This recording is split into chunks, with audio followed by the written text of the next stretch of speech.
नमस्कार दोस्तों। आज फिर मैं आपके समक्ष आया हूँ अनब्रेकिंग इंडिया का कुछ अंश लेकर। जैसे दो तीन लेक्चर्स जो पहले हुए हैं उसमें मैंने बहुत सारे पहलू पे डिस्कशन किया है और आज जो है बहुत ही ज्वलंत मुद्दा है। मैं इसको कह दूँ कि CAA सिटीजन अमेंडमेंट एक्ट का जो प्रिकर्सर था, मतलब जो आज CAA हमने देखा उसकी फाउंडेशन क्या थी। इसी किताब से मैंने उठाया है लियाकत नेहरू पैक्ट जो 1950 में हुई थी।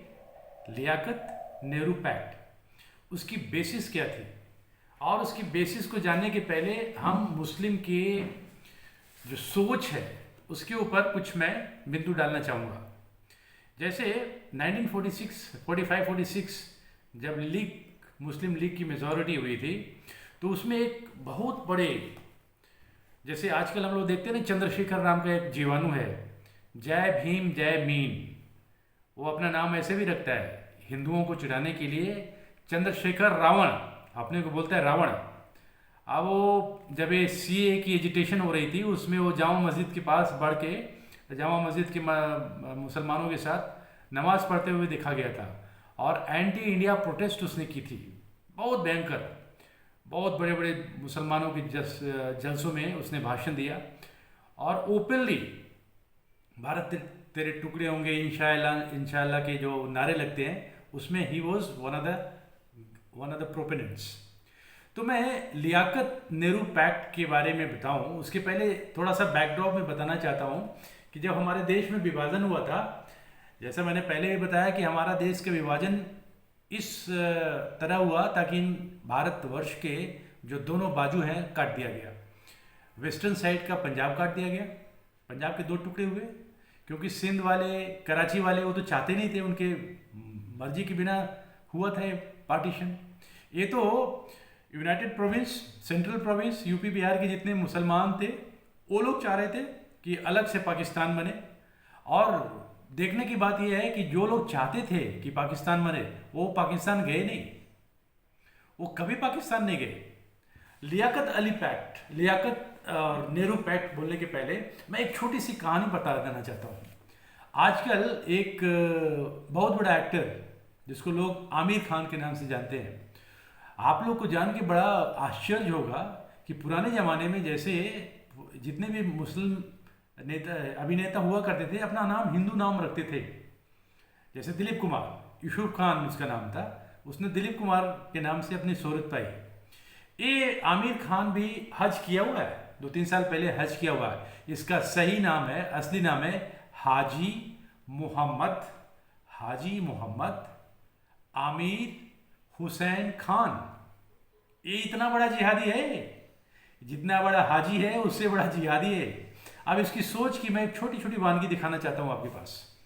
अब ये क्या हुआ है कि अभी 2 शादी इसने तलाक दिया और तीसरी शादी करने के फिराक में है, शायद कर भी लिया होगा।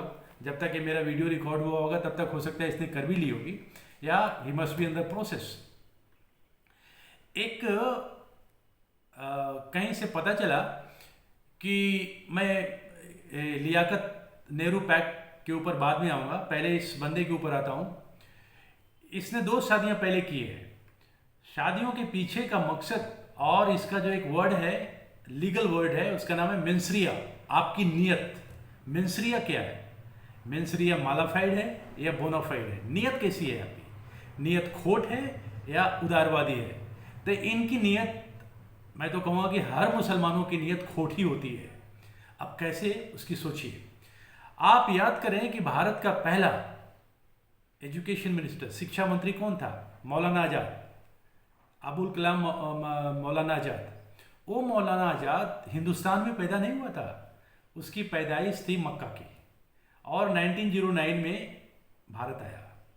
भारत आने के बाद पता नहीं कौन कहाँ से गुल खिलाया, जो कि मदरसा का पढ़ा हुआ व्यक्ति था। वो राजेंद्र बाबू की तरह कोई पढ़ाई लिखाई नहीं किया था, वो बहुत ही अंगूठा छाप टाइप का आदमी था। किसने उसको सेंट्रल स्टेज में प्लेस किया या कैसे वो प्लेस हो गया, ये भी समझने की बात है। क्योंकि उस समय की जो कांग्रेस की जो लीडरशिप थी वो मुस्लिम को खोज खोज के ऐसे जगहों पे बिठाया जो कि देश का सत्यानाश करने में बहुत मदद किया। अब मैं उसकी बैकड्रॉप में कहानी बताता हूँ कि जब उसने एक किताब लिखी सारी इंडिया विंस फ्रीडम, उसमें 30 पन्ने उसने बोला कि हमारे मरने के 30 साल बाद इसको छापा जाए। और आप लोग को जान के आश्चर्य होगी कि उसमें वो चीज़ उसने दर्शाया कि मेरे मरने के 30 साल के बाद इसको छापा जाए, उसके पहले नहीं इसको छापा जाए। जब मरने के बाद 30 साल के बाद जब उसको छापा गया, उसमें उसने लिखा है कि मुझे भारत को बर्बाद करने के लिए जो बीज बोना था मैंने बो दिया, अब मेरा पूरा पर्पस पूरा हो गया। भारत की बर्बादी का जो मैंने बीज बोना था मैंने बो दिया, अब इसको लोग मेरे मरने के बाद पढ़ेंगे भी तो मेरा क्या बिगाड़ लेंगे।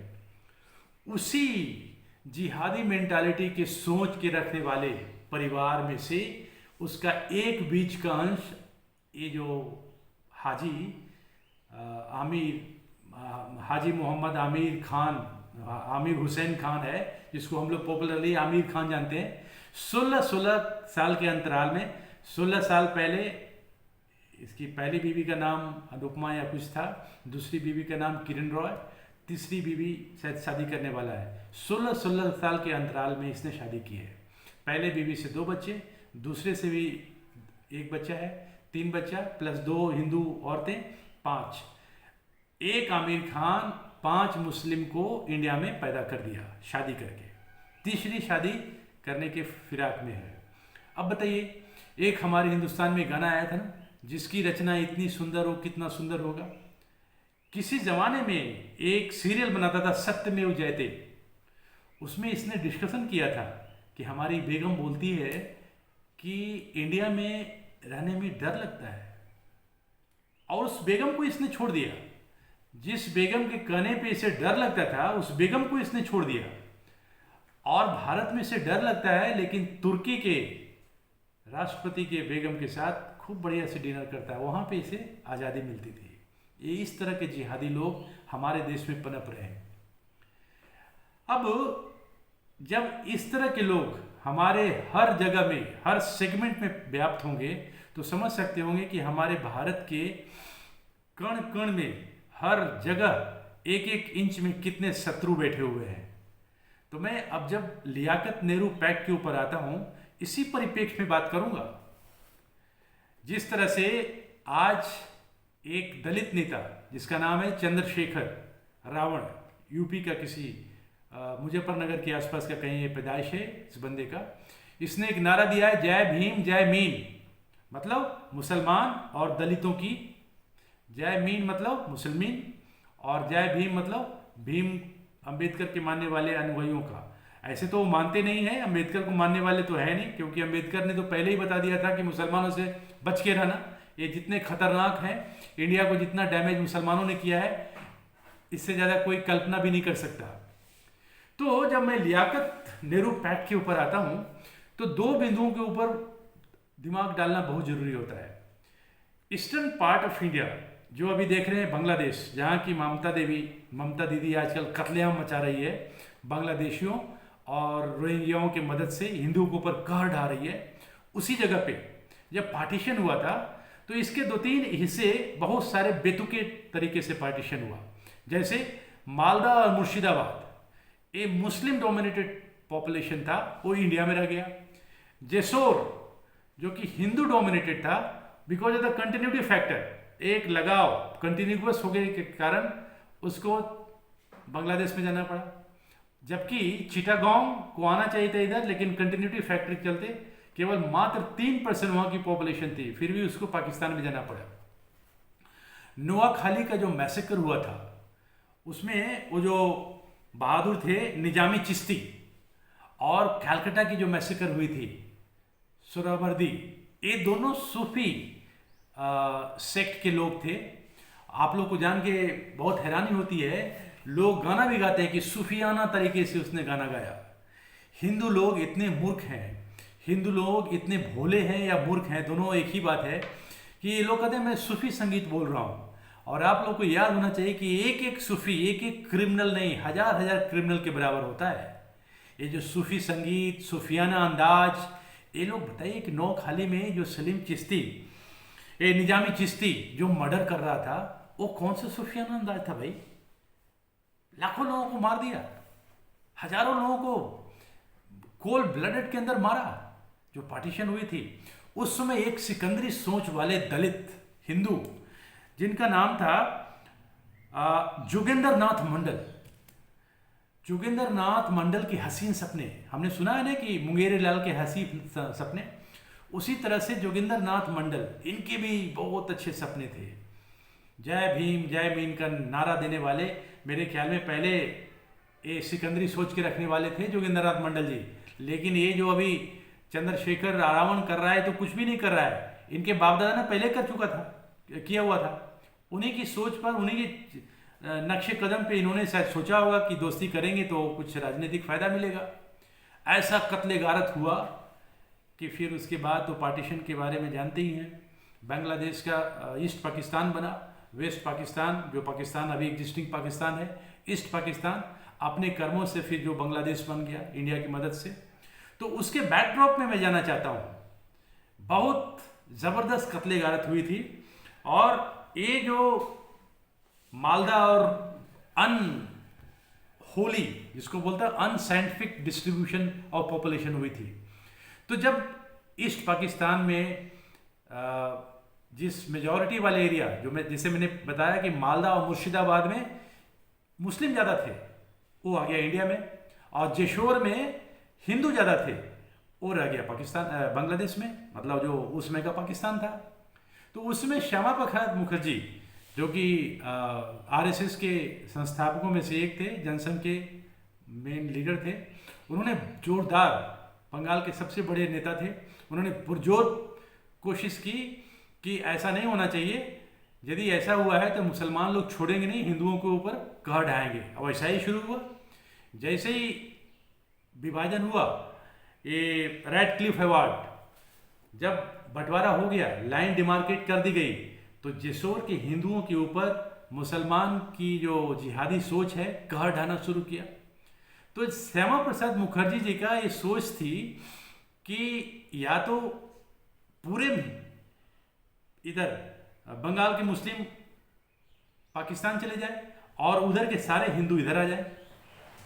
एक ज़बरदस्त तरीके से इन्होंने अपना डिमांड रखा। लेकिन ये जिहादी लाल नेहरू, जिसको जवाहरलाल नेहरू भी बोलते हैं, उनको तो मुसलमान परस्त थे, उनको इन बातों से क्या लेना देना। उन्होंने सोचा नहीं, मैं तो बात जब भी मानूंगा तो मुसलमानों की बात मानूंगा। उन्होंने लियाकत नेहरू पैक्ट को 8 अप्रैल 1950 को उंगली जामा पहना दिया। उंगली जामा पहनाने के बाद इसके 4 मुख्य बिंदु आए।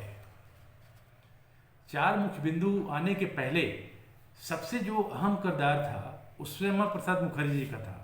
आर्डेंट हिंदू, हिंदू के रक्षक, हिंदू के बोलने वाले, मुखर और बहुत ही बुलंदी से अपनी आवाज़ रखने वाले थे, लेकिन उनकी बात रखी नहीं गई। अब जानते होंगे कि भद्र लोग जो हर पॉपुलेशन में अभी भी देखते होंगे कि बिहार का हो, मध्य प्रदेश का हो, उड़ीसा का हो, जो अच्छे लोग होते हैं, अच्छे लोग मतलब जिनके पास संपत्ति होती है, ये जो गरीब लोग होते हैं बेचारे गांव में रह जाते हैं। जो अमीर होते हैं वो एक घर अपना सेंट्रल कैपिटल सिटी में जरूर बनाता है। तो जो भद्र मानुष थे, वही भद्र मानुष की बात कर रहा हूँ मैं, ताना दे रहा हूँ, जिन्होंने अभी अभी प्रॉमिस किया था कि बीजेपी को वोट करेंगे और फिर लास्ट में जाके ममता बनर्जी को वोट कर दिया, जिसके चलते बीजेपी हार गई। भद्र लोग तो धीरे धीरे कलकत्ता में आके शिफ्ट हो गए, क्योंकि उसमें ईस्ट और वेस्ट बंगाल की कैपिटल तो कलकत्ता ही थी, तो सबका कोई ना कोई घर तो कलकत्ता में हुआ करता था। ये भद्र मानुस मतलब पैसे वाले, ये तो कलकत्ता आ गए। लेकिन जो लोअर मिडिल क्लास और लोअर क्लास, जो कि मोस्टली दलित थे, वो फंस गए वहाँ पे। जब फंस गए तो उनकी अच्छी खासी कुटाई होनी शुरू हो गई। उसके नेता थे जोगेंद्र नाथ मंडल। अब वो मंडल जी को रिवार्ड दिया गया कि आपने हिंदू का सपोर्ट दिया मुस्लिम लीग पार्टी को, तो आपको रिवार्ड दिया जाएगा। रिवार्ड में क्या बनाया गया उनको? Law minister. लेकिन लॉ मिनिस्टर बनने के कुछ एक दिन के बाद ही प्रेशर उनको समझ में आ गई और मंडल साहब को छोड़ के भागना पड़ा, अपनी जान बचाते हुए भागना पड़ा। माइंड यू, ये लॉ मिनिस्टर थे फिर भी सेफ नहीं थे। तो आप अंदाज लगा सकते हैं कि एक कॉमन व्यक्ति को क्या यातना या फिर कन्वर्जन का सामना करना पड़ा होगा। खैर, नेहरू जी तो नेहरू जी थे, किसी की बात सुनने वाले थे नहीं। श्यामा प्रसाद मुखर्जी ने बोला कि जो भी हिंदू वहाँ बच गए उनके लिए सेपरेट इनक्लेव दिया जाए। नेहरू जी कहाँ सुनने वाले थे, हिंदुओं की बात सुनने के बाद तो उनको तो तकलीफ होती थी। इन्होंने कहा नहीं नहीं, जो मुस्लिम लीग वाले बोल रहे हैं उसी की बात मानूंगा। उन्होंने कोई बात नहीं मानी, लियाकत नेहरू पैक्ट आगे हो गया। इसके मुख्य 4 बिंदु थे, 4 बिंदु कहने के। पहला बिंदु क्या था कि लोगों की फ्री मूवमेंट होगी, जब जो चाहेगा अपना सामान लेके जाएगा। दूसरी क्या थी कि माइग्रेंट एक जगह से दूसरी जगह जा सकते हैं और अपने पास जो बेशकीमती सामान है, जैसे कैश है, मेल होगा तो 150 रुपीज़ और माइनर होगा तो 75 रुपीज़ अपने साथ ले सकता है। लेकिन सोचिए, एक मुसलमान जिसके अंदर जिहादी सोच है, वो जब हिंदू वहाँ से आएगा 150 रुपये के नाम पे, उन लोगों ने कितना गदर बरपाया, तुम कितना पैसा लेके जा रहे हो यहाँ से। मेल को तो समझ में आती है कि सर्च करके छोड़ दिया या जो भी किया, छीन लिया पैसा। फीमेल के साथ इन्होंने कैसा बर्ताव किया होगा। पैसे सर्च करने के नाम पे जो आतनाएं दी, आप समझ सकते हैं कि एक फीमेल के साथ कैसा कैसा दुर्व्यवहार मुसलमान लोग कर सकते हैं। सारे कुकर्मों को उन्होंने किया और यहाँ तक बेइज्जत करी, मर्डर तक किया। ये लियाकत नेहरू पैक्ट की उंगली जमा पहनने के बाद की बात है, ये पार्टीशन की बात नहीं, ये 1950 की बात नहीं कर रहा हूँ। पार्टीशन तो 1947 में हो गया था, ये जब पॉपुलेशन की अदला बदली हो रही थी उस समय। तीसरा था कि कोई हैरेसमेंट नहीं होगा, फ्री डोमिनियन मूवमेंट। इसका श्यामा प्रसाद मुखर्जी ने पुरजोर भर्त्सना की और इसका किसी तरह से इम्प्लीमेंट नहीं हो, लेकिन नेहरू जी माने नहीं। अंत में क्या हुआ कि श्यामा प्रसाद मुखर्जी की बात वहीं की वहीं रह गई, इनकी काउंसिल को कोई सुना नहीं। और ये जो 1951 के बाद free movement of citizen, even कि जो इंडिया से जो पाकिस्तान मुस्लिम जाते थे उसको आना बंद कर दिया, क्योंकि मुस्लिम लोगों की एक ही सोच होती है कि द इंटायर टेरिटरी, जब तक आप फंसे हुए हो, जैसे उन्होंने कहा है कि ट्रीटी ऑफ हुदाबिया। हुदाबिया का मतलब क्या होता है कि एक ट्रीटी ऑफ हुदाबिया मक्का में मोहम्मद साहब ने साइन किया था। हुदाबिया का मतलब है कि आप जब फंसे हुए हो, जब आपके पांव कमजोर हो, जब आप हार रहे हो, तो किसी भी तरीके से आपको थोड़ा सा प्रताड़ना ही सहना पड़े, बेइज्जती क्यों नहीं सहना पड़े, मान जाओ। और उस बेइज्जती के पीरियड में आपको रीग्रुप होने का, आपको अपनी ताकत को एकत्रित करने का मौका मिल जाएगा और फिर दुश्मनों को देखो, औचके उसको अटैक करो, उसके ऊपर हमला बोल दो, ताकि फिर उसके ऊपर कत्ल गारत की जा सके। ये मुसलमान लोग उसी फिराक में थे। 1951 में जो लियाकत नेहरू पैक्ट हुआ था उसको मानने से इनकार कर दिया, बोला कि जो भी इंडिया से मुसलमान आएगा उसको हम नहीं लेंगे। उसी के रिटेलिएशन में, उसी के बैकड्रॉप में जो लियाकत नेहरू पैक्ट हुआ था 1950 में, मोदी जी ने सिटीजन अमेंडमेंट एक्ट पास की, जिसके बारे में इतना हल्ला उल्ला है। उसमें क्या था कि लियाकत नेहरू पैक्ट में यही था ना कि जो माइनॉरिटी जो वहाँ पे रह गए हैं, यदि आना चाहते हैं इंडिया में तो आ सकते हैं, रह सकते हैं। लेकिन पाकिस्तान ने तो 1951 में इसको बंद कर दिया। इंडिया आज तक उसको ऑनर कर रही है, क्योंकि इंडियंस की एक इंडियंस बोले या हिंदूज की बोले, एक फितरत होती है कि चलो वसुधैव कुटुंबकम, all Indians are my brothers and sisters, not only Indians, पूरे ह्यूमैनिटी एंड ह्यूमनिज्म हमारे अपनी एक सोच है, एक परिवार का अंश है, इसको हम मानेंगे। नहीं माना, पाकिस्तान तो बिल्कुल नहीं माना, क्योंकि उससे कहता है कि जो non believers, how can I be, मैं कैसे मुशरिकों के अंदर उनके बनाए हुए नियम कानून को मान सकता हूं। लियाकत नेहरू पैक्ट को तो वो बोलते हैं कि आप मानिए, आप माने या ना माने, मैं तो नहीं मानूंगा, वो नहीं मानते। लेकिन इंडिया अभी भी Indus treaty, Indus water treaty को ऑनर करती है। क्यों करती है भगवान जाने। यह हमारी कमजोरी है, यह हमारी बड़कपन है, किस रूप में डालेंगे मैं नहीं जानता। ये आप लोग ही तय कर सकते हैं, ये आने वाला वक्त ही तय कर सकता है। लेकिन मुस्लिम लोग तो अभी इस फिराक में बैठे हैं कि आने वाला वक्त ओवर पॉपुलेशन के चलते और अल्लाह के रहमो करम के चलते इतनी ज़बरदस्त पॉपुलेशन उनकी हो जाएगी कि बढ़ी हुई जनसंख्या हिंदुओं को खा जाएगी गजबे हिंद के रास्ते पे चलते चलते, और एक दिन हमारी पूरी ह्यूमैनिटी पे, पूरी कायनात पे उनका राज होगा। अब इन चीज़ों को देखने के बाद हमें कुछ सीखने की ज़रूरत है। ज़रूरत ये है, अभी अभी टाइम्स ऑफ इंडिया में कुछ दिन पहले एक लेख पब्लिश हुआ था जिसमें बोलते हैं कि हिंदू मुस्लिम पॉपुलेशन 60-40 रेशियो पे आ गया है। हिंदुओं की पॉपुलेशन 60%, मुस्लिम की 40%।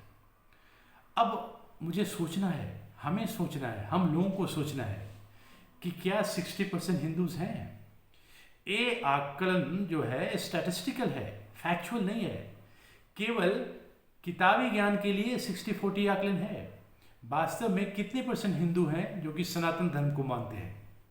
मुझे लगता है 10-15% से ज़्यादा नहीं होंगे, क्योंकि हिंदुओं में एक बहुत बड़ा फिरका, बहुत बड़ा तबका ऐसे हैं जो कि अपने को liberal, socialist, leftist and liberated group में मानते हैं।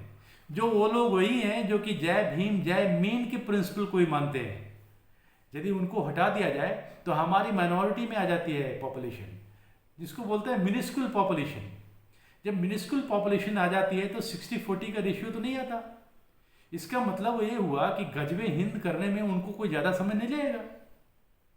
हमारी पॉपुलेशन जब अनडिवाइडेड, अनइक्वल प्रोपोर्शन में है, अनडिवाइडेड बोल रहा हूं क्योंकि सारे हिंदूज को इकट्ठा करके है, लेकिन यदि ये सेग्रीगेट कर दिया जाए राजपूत में, भूमिहार में, दलित में, ऊंच में, नीच में, तब तो हमारी पॉपुलेशन कुछ भी नहीं है। We are minorities in so called the category of majority. हम कहाँ टिकेंगे? ये सोचने वाली बात है। हम सबको सोचने की ज़रूरत है, और यदि हम सोच लेते हैं तो भारत के लिए बहुत बड़ा काम करेंगे। Unity and integrity of the nation, इस भारतवर्ष की संप्रभुता के लिए हमारा इकट्ठा रहना बहुत जरूरी है। यदि हम इकट्ठा नहीं रहेंगे तो भारत टूट जाएगा। यदि भारत टूट गया तो सनातन भी बिखर जाएगा। ये आपके ऊपर है कि आप बिखरना चाहते हैं या इकट्ठे होके आगे बढ़ना चाहते हैं। आप खुद सोचिए। जय हिंद, जय भारत।